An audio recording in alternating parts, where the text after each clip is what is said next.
Somebody should tell Mudavadi, we negotiate for workers' rights. We don't agitate for workers' rights. Somebody should tell him. It is sad that even as a presidential candidate, Mudavadi still continues fighting small wars. He needs to grow beyond those small wars that he's fighting if he's to be taken seriously as a presidential candidate. Much disturbing is the fact that Mudavadi is so naive that he doesn't seem to understand how the labor movement in Kenya works. He has now been told that the Secretary General of Court is not the Minister for Labor or the Minister for Treasury, who can be, and he blames me for the performance of the two ministries of Finance and Labor as if I was in charge. Unfortunately, he's not an economist. He did a course in land surveying.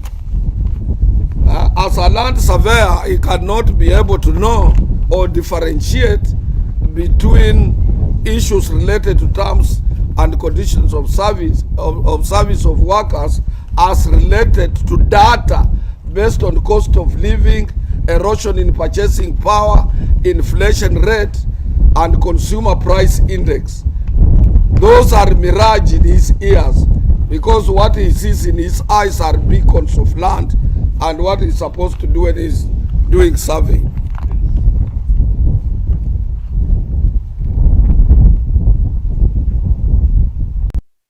He goes further and he avers that if he became president, he can have some authorities and powers of changing leadership of labor movement in this country. Who will allow him?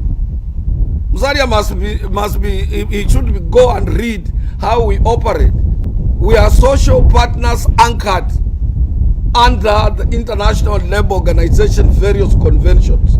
You cannot wake up from the wrong bed of your from the wrong side of your bed and you say, since I'm a president, I want to remove leadership and change leadership of court. We have structures, we have our constitutions. Our constitutions are agreements between ourselves and ourselves.